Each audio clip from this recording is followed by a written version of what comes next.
사실 따지고 보면 일반 국민들 중에 공수처 근처에는 가볼 사람들이 얼마나 되겠어요?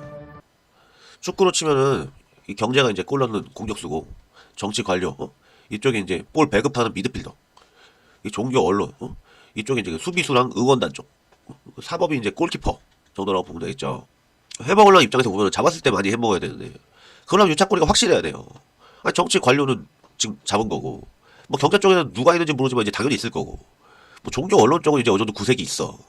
근데 이게 사법 쪽에 자꾸 걸린다는 말이죠. 그래서 이쪽 민주당 팀 이제 사법 사이드에 이제 전력 보강을 위한 게 공수처다라고 보시면 됩니다. 대단히 감사합니다. 본격 저가형 C급 방송 상계동 만수르 TV.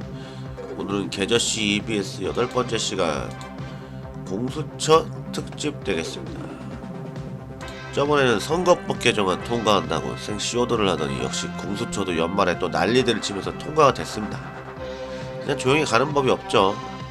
한국당 애들은 임기 다 끝나가는데 의원직 총사퇴한다고 쇼도를 해대고, 공수처는 위헌이네 뭐네 뭐 또 시비리 거기기도 하고, 반대편에서는 뭐 눈물이 핑도네 뭐 역사적 순간이네 이러면서 좋아하고 뭐 난리들입니다.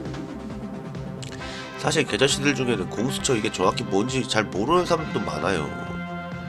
고위공직자 비리 수사처를 줄여서 이렇게 부르는 거랍니다. 이거 한다는 소리 나온 지도 한 십수년 됐을 거예요. 옛날에 이 얘기할 때는 고비처라고도 불렀던 것 같은데, 요새 그냥 다 공수처라고 부르죠. 뭐 이게 중요한 거 아니고, 사실 따지고 보면 일반 국민들 중에 공수처 근처에는 가볼 사람들이 얼마나 되겠어요? 사람들 먹고 사는 거랑 아무 상관없는 것 같은데 얘네들이 왜 이렇게 난리들인가 궁금하죠. 이게 여러 가지 관점에서 볼 수가 있긴 한데, 한번 교육방송적으로 알아보겠습니다. 왜 저 난리되는지를 이해를 하려면은 이거 정경건업 자법 종교 유착고리가 어떻게 돌아가는지를 볼 필요가 있어요. 여태까지 그냥 유착돼 있다고 말만 했지 구체적으로 어떤 방식으로 돌아가는지는 얘기를 안 했죠. 이게 각자 역할들이 있습니다. 팀플레이로 움직인다고 보시면 돼요. 이렇게 세트로. 이른바 헤쳐먹음의 메커니즘이죠. 당연히 한 가지 패턴으로 하지는 않지만 고전적인 샘플을 하나 볼게요. 옛날 이명박 때 했던 4대강 같은 거 한번 상상해 보시면 돼요. 일단 정치 쪽에서 정권을 잡아가지고 관료들을 움직이는 거죠. 정부랑 공공기관의 인사권이 있으니까. 그럼 이 관료들이 구체적으로 특정 기업 쪽에 유리하게 뭐 정책을 만든다던가 뭐 국책 사업 같은 걸 막 벌리는 거예요. 국가 재정으로. 그럼 경제 쪽, 기업 쪽에서 이제 이걸 발판으로 예산을 따먹든지 뭐 시장에서 뭐 독점 같은 거 한다든지 해가지고 해먹고 그러는 거죠. 근데 이거 하려면은 종교, 언론 쪽에서 서포트가 돼야 돼요. 특히나 이제 얘네들한테 여기한테 털리는 국민들이 털리는 줄도 모르게, 세상이 원래 그런 줄 알게 선동하고 여론 조작하고 뭐 이런 거. 또 여기서 잘해줘야지 또 정치 쪽에서 이 선거에서 계속 정권을 먹을 수가 있으니까 중요하죠. 그리고 마지막에 이 사법. 요렇게 헤쳐먹는 게 당연히 각종 불법 탈법들이 있겠죠. 그런 거 하다가 작살나지 않는다는 보장이 있어야지 안심하고 마음껏 해먹을 수가 있잖아요. 그 역할을 해주는 게 사법 쪽이라고 보시면 됩니다. 잡아갈 걸 안 잡아가게 해주는 게 검찰, 잡혀가도 크게 작살 안 나도록 해주는 게 법원, 이렇게 볼 수 있죠. 축구로 치면은 이 경제가 이제 골 넣는 공격수고, 정치 관료, 이쪽에 이제 볼 배급하는 미드필더, 이 종교 언론, 이쪽에 이제 그 수비수랑 응원단 쪽, 사법이 이제 골키퍼 정도라고 보면 되겠죠. 뭐 이렇게 해서 나눠 먹는 건 알아서들 먹을 건데, 이 중에서 굳이 따지자면 누가 짱이에요? 옛날에 박정희, 전두환, 노태우 뭐 이런 군사정권 권위주의 시대에는 이 정치 쪽이 짱이었죠. 근데 그렇게 한참 헤쳐먹다가 IMF로 나라를 한번 말아먹은 다음에는 경제 쪽, 재벌 이런 데가 이제 우위에 섰다고들 얘기를 하죠. 아무튼 뭐 대충 이렇게 기본 메커니즘을 이해하시면 됩니다. 근데 여태까지 이제 이 유착골을 크게 하나로 설명했는데, 사실 이 안에는 여러 개가 있어요. 현미경으로 보면 막 이렇게 세포들 이거 보이는 것처럼, 이 안에 각 분야에 각 지역에 다 있겠죠. 규모도 다르고 뭐 수법도 뭐 무궁무진하고. 아주 열심히들 살아요. 뭐 당연히 뭐 이쪽 사람들 100%가 다 이렇다는 거 아니에요. 이런 유착골에서 빠져있는 사람들도 있죠. 안 들어갔는지 뭐 못 들어갔는지 모르는데 들어가 있는데 들어가 있는 줄 모르는 사람들도 있고, 어쨌든 뭐 이런 유착골이 분명히 있다.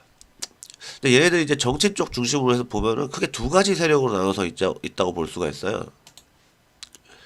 자유한국당 계열하고 더불어민주당 계열이죠. 우리나라 이제 대통령제인데다가 뭐 소선거구제, 승자 독식 게임이라서 구조상 크게 양쪽으로 갈라질 수밖에 없어요. 뭐 전통적으로 한 수십 년 동안 이제 자한당 계열이 우세였죠. 뭐 우세라기보다는 뭐 그냥 단독 플레이지. 개발 독재 시대에서 시작된 거니까. 옛날 박정희 때 공화당부터 해가지고 민정당, 민자당, 한나라당 때까지 하여튼 뭐 여러 가지 유착고리 팀 중에 딱 하나를 이제 국가 대표로 골라라. 그러면 이제 자한당 쪽 팀이 이제 대표팀이라고 볼 수 있는 거예요.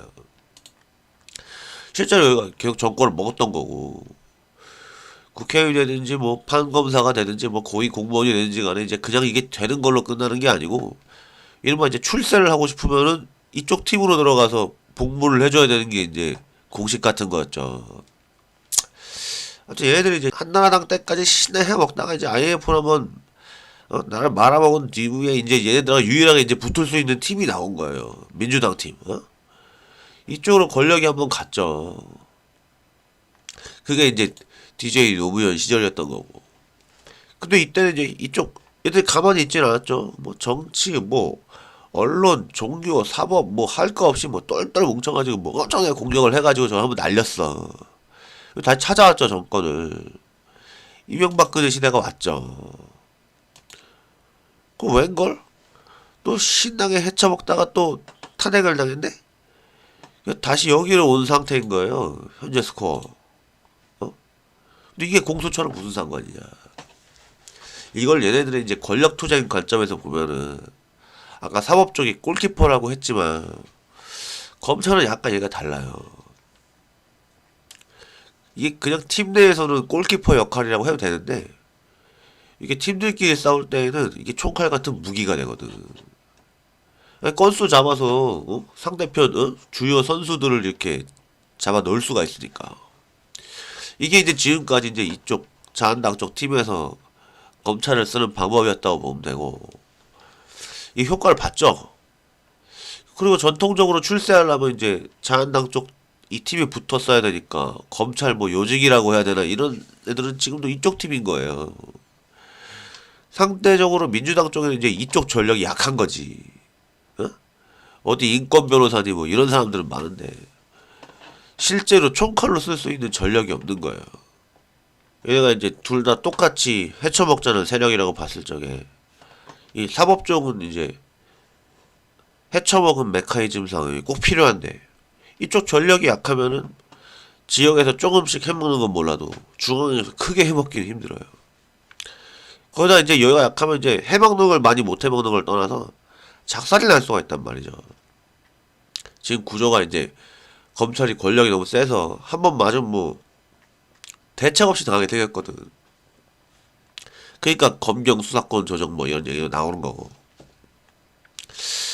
아무튼 근데 이제 정권은 여기가 잡았잖아요. 현재 스코어. 해먹으려는 입장에서 보면 잡았을 때 많이 해먹어야 되는데, 그러려면 유착고리가 확실해야 돼요.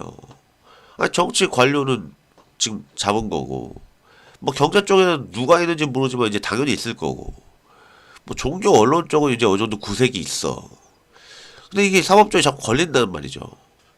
그래서 이쪽 민주당 팀 이제 사법 사이드에 이제 전력 보강을 위한 게 공수처다라고 보시면 됩니다. 저쪽들 검찰 권력을 가져오는 게 아니고 또 그럴 수도 없으니까 마음껏 이제 공격을 못하게 방패를 치는 거예요. 이렇게 이쪽 애들이 이제 지금까지 이제 수십 년 해보고서 얼마나 뭐 이것저것 저질렀겠어요. 뭐 털면 나온다고 보는 거지. 사실 뭐 바로 털 것도 없어요. 그냥 털 수도 있다 라는 이 가능성만 가지고서도 이제 견제가 되는 거죠. 자기네 쪽 함부로 못 때리게. 결론은 공수처는 권력 투쟁의 도구로 나온 거다 이겁니다. 무슨 사법개혁이 어쩌고 뭐 독재네 위헌이네 이러는 것 뭐 먹고 사니자 입장에서 보면 다 헛소리예요. 이게 국민들 밥 먹고 사는 걸 무슨 상관이겠어요. 얘네들 해먹는 판에서 누가 해먹느냐랑 상관이 있는 거죠. 공수표다. 물론 이건 이제 얘네들 사이의 권력 투쟁, 뭐 이권 투쟁 관점에서 본 거고 뭐 다른 관점에서 또 볼 수도 있어요. 검찰들이 수십 년 동안 이렇게 출세를 하다 보니까 어떤 놈이 정권을 잡든 간에 우리가 키왕짱이다 이런 관점으로 세상을 보는 사람들이 있는 것 같아. 검찰주의자라고 해야 되나 뭐 물론 뭐 검찰 전체는 아니고 뭐 출세한 엘리트 검찰들과 뭐 그 하위 세력들이라고 봐야 될 건데 뭐 그렇게 살다 보면 뭐 그렇게 생각할 수도 있어요. 지금 뭐 이 아저씨가 이제 그중 대표 선수 같긴 해요. 밑에 뭐 누가 또 있네 뭐 어쩌네 저쩌네 하지만 뭐 아무튼 이 사람들 입장에서 보면은 아니 우리가 키왕짱인데 우리 위에 뭘 만들어서 막 우리를 조사한다 그러네? 그럼 그놈이 누구야? 이쪽 팀의 이 선수 입만 열면 검찰개혁 어쩌고 하면서 막 공수처 만든다고 하는 놈 저놈 이제 털어서 작살 내라가 되면서 이제 벌어진 게 조국 사태라고 보시면 됩니다. 뭐 이 사람이 아무 죄 없고 깨끗하고 훌륭한 사람한 얘기를 하는 게 아니에요. 이 아저씨도 막 털어보니까 이상한 놈 이건 맞아. 그래도 그게 뭐 전번 여름 때처럼 뭐 나라를 개판으로 만들 일은 아닌데 여기도 그렇고 여기도 그렇고 그냥 서로 찌르고 버티고 하면서 그 난리가 나는 거예요. 뭐 지금까지도 그러고 있죠. 그래서 이제 자한당 쪽 거기에 유착고리 팀 다른 멤버들까지 이제 일치 단결해서 붙은 뭐 그런 구조라고 보시면 됩니다.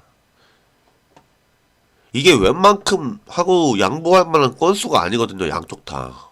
앞에서 봤잖아요. 민주당 쪽은 이 사법적 사이드 이거 전력 보강을 안 하면 다 작살나게 생겼으니까 밀어붙이는 거고 자한당 쪽 여기는 뭐 다시 찾아와야 되는 입장이니까 합심해서 공격하는 거고 가만히 놔둔 이 선수가 저쪽 대장 될지도 모르게 생겼거든. 그러니까 어떻게든 날려야지. 그래서 이 난리가 난 거다라고 보시면 됩니다. 뭐 결국 이것도 따지고 보면 뭐 권력 투쟁인 거예요. 뭐. 야, 그럼 그래도 검찰 개혁을 해야 되는 거 아니냐라고 생각할 수 있죠. 물론 검찰 개혁, 사법 개혁 해야 되는 거 맞아요. 저 유착권을 파괴해야 되니까. 그죠? 어떻게 하자는 거냐. 전에 이수진 프로젝트 선거에서 공약 비전으로 주장하는 게 이런 게 있다고 했고 그 중에서 이제 내각제랑 선거제는 세트로 이제 저번에 한번 봤죠. 검찰 개혁은 공수처가 아니라 대배심제로 해야 된다. 이런 얘기를 했어요. 공수처는 좀 전에 봤죠. 권력 투쟁에 써먹는 공수표라는 거. 대배심제는 뭐냐? 한번 보시죠. 보통 미국 영화 같은 거 보면 법정에서 이제 일반인 아줌마 아저씨들 이렇게 쭉 앉아있고 변호사들이 이제 막 이 소리 저 소리 막 호소하고 이런 거 많이 보죠. 이제 우리가 이제 흔히 생각하는 거는 배심제는 흔히 이런 걸 생각하죠. 한국에서도 이제 국민참여재판이라고 약간 도입해서 하는 거 있죠. 그런 거 재판에 일단 들어가서 유죄 무죄 판단하는 거를 소배심이라고 하고 법정 가기 전에 이제 검찰에서 이제 기소 여부를 결정할 때 하는 걸 대배심이라고 한대요. 만수로도 이게 이런 게 있는지 이순신 프로젝트에서 처음 알았어요. 그만큼 이게 잘 알려지지 않은 거죠, 일반 국민들한테는. 기본 개념은 이제 판사든 검사든 이제 인간한테 뭘 전적으로 맡기면은 이놈이 고의로든 뭐 실수로든 크게 삽질할 수가 있으니까 그걸 견제하는 걸 둬야 된다는 건데 이걸 또 다른 조직을 만들거나 그런 게 아니라 국민들이 할 수 있게 해야 된다라는 거예요. 정치 아카데미 오시면 이제 사법 파트에서 자세히 배우실 수가 있습니다. 아니 뭐 그냥 딱 생각해서는 검찰이 기소하는 사건이 얼마나 많은데 저걸 일일이 배심원을 세운다는 거냐 뭐 이런 거부터 시작해가지고 엄청나게 저게 말이 되냐 싶긴 한데요. 다 방법들이 있더라고요. 미국의 형아들이 하고 있으니까 뭐 늘 하는 말인데 이런 방법이 있다는 걸 몰라서 못하는 게 아닙니다. 저런 식으로 국민한테 이걸 줘버리면은 아까 걔네들이 해먹은데 큰 차질이 있겠죠. 골키퍼가 없어지는 거니까 불안해서 공격이 안 될 거 아니에요. 그러니까 검찰개혁이 이제 말만 하는 거지. 민주당이든 자한당이든 이제 대배심제는 말도 안 꺼내죠. 요새 공수처 국면에서 정치인이나 메이저 언론들이나 뭐 대배심제를 해야 된다고 기사 나거나 한 거 보신 적 있어요? 난 못 봤어요. 결국 뭐 권력투쟁, 이권투쟁이다. 아무튼 그래서 어떻게 해야 되냐. 뭐 이제 길게 설명할 것도 없이 그냥 이거죠. 200석 정치 아카데미 구독, 좋아요, 공유, 투표 이 정도 이제 외우셔야 됩니다. 주입식 교육. 2020년이 됐습니다. 새해 복 많이 받고 싶으시죠? 복은 스스로 받으셔야 됩니다. 그러려면 이수진 프로젝트에 참여하셔야 된다는 거. 정차의 아카데미 구독, 좋아요, 공유, 투표 다시 한번 말씀드리면서 마치겠습니다. 대단히 감사합니다. 대단히 감사합니다.